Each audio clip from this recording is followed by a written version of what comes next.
Next என்ன பார்க்க போகிறோன்னா மோலார் வால்யூம். இந்த மோலார் வால்யூம்னு என்னன்னு சொல்லி கொடுத்துருக்கேன், நான் ஞாபகம் இருக்கா? அதை பாருங்கள். The volume occupied by 1 mole of any substances அப்படின்னா அதான molar volume. The volume occupied by 1 mole of a substance. அதாவது 1 mole அளவுள்ள ஒரு பொருளில் 1 mole அளவுள்ள ரைட்டா 1 mole அளவு எவ்வளோ இடத்தை பிடித்திருக்கிறதோ அதுதான் மோலார் வால்யூம்னு அர்த்தம். இந்த வால்யூம்னா கன அளவு ஆக்குபைடு பிடித்திருக்கிறது, வைத்திருக்கிறது. எவ்வளவு எந்தது வைத்திருக்கிற பை 1 mole, 1 mole எவ்வளோ இடத்தை பிடித்திருக்கிறது இதில் இன் ஏ சப்ஸ்டன்ஸ் ஆஃப் எனி சப்ஸ்டன்ஸ். ஒரு பொருளில் உள்ள 1 mole எவ்வளோ இடத்தை பிடித்திருக்கிறதோ அதுதான் மோலார் வால்யூம் என்று சொல்கிறார்கள். ரைட்டா?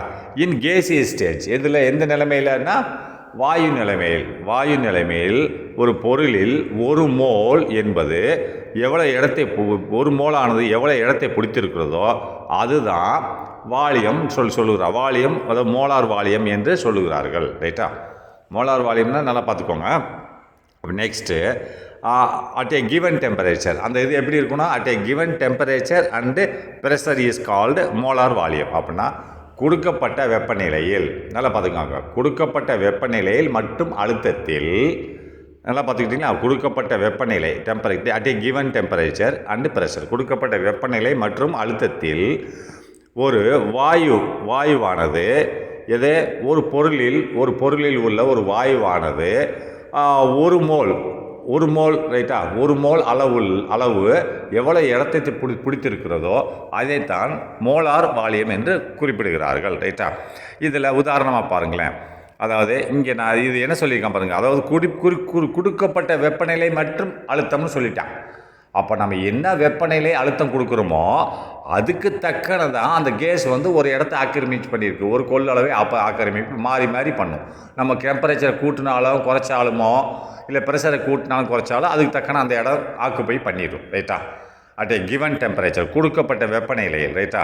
அப்போ ஒரு பொருளின் 1 mole என்பது 1 mole ஆனது எவ்வளோ இடத்தை பிடித்திருக்கிறதோ அந்த இடத்தோட அந்த வால்யூம் அதனோட கன அளவை தான் என்ன சொல்கிறாங்க மோலார் மாஸ்ன்னு சொல்கிறாங்க. அந்த பாருங்கள், அவங்க கொடுக்கப்பட்ட வெப்பநிலை பாருங்கள், கண்டிஷன்ஸ் நிலைமைகள் பாருங்கள். 273 கெல்வின் பாருங்கள் வெப்பநிலை, நல்லா பார்த்துக்கோங்க. And 1 bar pressure. 1 bar pressure என்னது 1 bar ஏற்கனவே சொல்லி கொடுத்துருக்கீங்க போன விடல. அதாவது 1 லட்சம் பேஸ்கல்னு அர்த்தம் அழுத்தம். ரைட்டா? 1 லட்சம் பேஸ்கல் தான் ஒரு பார்ன்னு சொல்லுவாங்க. அப்போ வெப்பநிலை இதுக்கு பேர் என்ன சொல்லுவாங்க 1 லட்சம் ப்ரெஷர் என்பது SDP, standard temperature and pressure. இந்த டெம்பரேச்சர் 273 தான் நிலையான ஒரு வெப்பநிலை. அதேமாரி அந்த 1 bar என்பது தான் நிலையான அழுத்தம். அதனால தான் எஸ்டிபின்னு போட்டிருக்காங்க, ஸ்டாண்டர்ட் டெம்பரேச்சர் அண்டு ப்ரெஷர். ரைட்டா?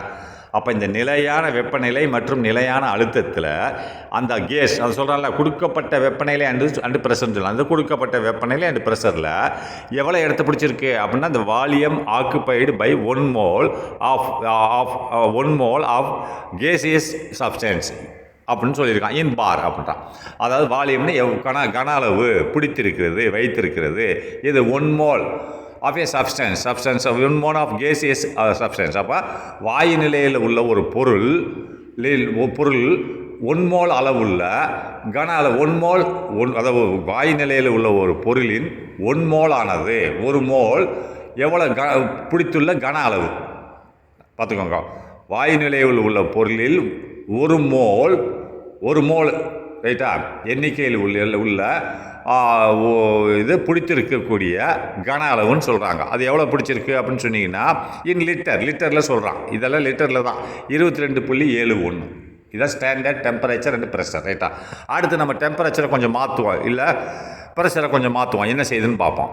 இப்போ 273 கெல்வின் டெம்பரேச்சர் அதே தான் இருக்குது. அண்டு 1 atm ப்ரெஷர்னு சொல்லிட்டான். இது பார் ப்ரெஷர் கிடையாது. ரைட்டா? இது பார் ப்ரெஷர்னா 1 லட்சம் பாஸ்கல் ப்ரெஷர். ரைட்டா? இது ஏடிஎம் ப்ரெஷர். ஏடிஎம்னு என்னது அட்மாஸ்பியரிக் ப்ரெஷர். ரைட்டா? அட்மாஸ்பியரிக் ப்ரெஷர்னால் நம்ம கடலுக்கு மேலே உள்ள அழுத்தம், கடல் மேலே உள்ள அந்த வாயில் உள்ள அழுத்தம். ரைட்டா? இது அட்மாஸ்பியரிக் ப்ரெஷர்னு சொல்லுவாங்க. இது எவ்வளோ இருக்குன்னா 1,00,000 1320 பாஸ்கல். அப்போ பார்ன்றது என்னது 1,00,000 பாஸ்கல். ரைட்டா, 1,0,0 3,0 பிறகு ஒரு 3,0 தான் 1,00,000 பாஸ்கல் தான் ஒரு பார். அது நிலையானது. ஆனால் இது டெம்பரேச்சர் நிலையாக இருக்கிறது. ஆனால் ப்ரெஷர் எவ்வளவு 1 ATM இருக்கிறது. அப்படின்னா என்னது 1,00,000 ATM என்னது அட்மாஸ்பியரிக் ப்ரெஷர்னு அர்த்தம். அந்த அட்மாஸ்பியர்னா நம்ம சுற்றுப்புறத்தில் இருக்கக்கூடியது, கடலுக்கு மேலே உள்ள அழுத்தமானது, வாயு கேஸில் உள்ள அழுத்தமானது எவ்வளோ இருக்கிறது 1,1325. ரைட்டா, இவ்வளோ இருக்கிறது. அப்போ இதில் இப்படி இருந்தது, இந்த ப்ரெஷர் கொஞ்சம் கூடி இருந்ததுன்னா எவ்வளோ வரும்? அது எவ்வளோ 1 மோல் 1 மோல் எடையுள்ள இது எவ்வளோ இதை பிடிச்சிருக்கோம், வாலியத்தை பிடிச்சிருக்கோம், கொள்ளளவை பிடிச்சிருக்கோம்னு சொன்னால் இவ்வளவு கொள்ளளவு எவ்வளவு அந்த கேஸு 22.4 லிட்டர். அதில் ஒரு பாரில் மட்டும் 22.71 பிடிச்சிருக்கு. இதில் 22.4 தான் பிடிச்சி, கொஞ்சம் குறைஞ்சிருக்கு. ரைட்டா, ஏன்னா நம்ம அழுத்தத்தை கொஞ்சம் கூட்டியிருக்கோம். இவ்வளோ தான் ஒரு சப்ஸ்டன்ஸில் உள்ள ஒரு கேஸின் அளவாக 1 மோல் பிடித்திருக்கும் இடம். ரைட்டா, அப்போ நெக்ஸ்ட் இங்கே பாருங்கள், 3வது 298 இன்னமும் கூட்டிட்டான். இங்கே கெல்வினை கூட்டிட்டான், வெப்பநிலையை கூட்டிட்டான். ரைட்டா, அப்போது 1 ATM ப்ரெஷர், அதே ப்ரெஷர் தான். எந்த ப்ரெஷர்? 1,1320. ரைட்டா, 25 நினைக்கிறேன், 25 தான். அது ஒரு 5 கூடி இருக்கும். ரைட்டா, அந்த ATM ப்ரெஷரில் டெம்பரேச்சர் கொஞ்சம் கூடி இருக்குது. அப்படி இருக்கும்போது இதுக்கு என்ன சொல்கிறாங்கன்னா ரூம் டெம்பரேச்சர் என்னது? நம்ம சீதோஷண நிலை ATMனாலே ரூம் ப்ரெஷர் தான் அர்த்தம். நம்ம பூமிக்கு மேலே உள்ள ப்ரெஷர். ரைட்டா, ரூம் டெம்பரேச்சர் அண்ட் ப்ரெஷர், ரூமில் உள்ள வெப்பநிலை மற்றும் ப்ரெஷர். அதுக்கு என்ன சொல்கிறாங்கன்னா SATPன்னு சொல்கிறான். எஸ்ன்னு என்னது ஸ்டாண்டர்ட், ஏன்னு ஆம்பியன்ட், டீன்னு டெம்பரேச்சர் அண்ட் ப்ரெஷர். ஆம்பியன்ட்னு என்னது? ஆம்பியன்ட்னு சொன்னால் சுற்றுப்புற சூழல்னு அர்த்தம். ஆம்பியன்னா சுற்றுப்புற சூழல்னு அர்த்தம். அப்போ நிலையான சுற்றுப்புற சூழலில் உள்ள டெம்பரேச்சர், வெப்பம் மற்றும் அழுத்தம்னு அர்த்தம். அப்போ இந்த டெம்பரேச்சர் அண்ட் ப்ரெஷரில் இது ப்ரெஷர் எவ்வளவு? 1,1320. ரைட்டா, இது எவ்வளோ? இது 24.47, கொஞ்சம் கூடி இருக்குது. ரைட்டா, இதை விட கொஞ்சம் கூடி இருக்குது, 0.47 ஆகிருக்கு. இதை நல்லா ஞாபகம் வச்சுக்கோங்க. அடுத்து நம்ம இந்த கணக்குக்கு போவோம். இந்த கணக்கு கொடுத்துருக்கான், எவாலுவேட் யுவர் செல்ஃப்னு சொல்லிட்டு அடுத்ததில் போகலாம்.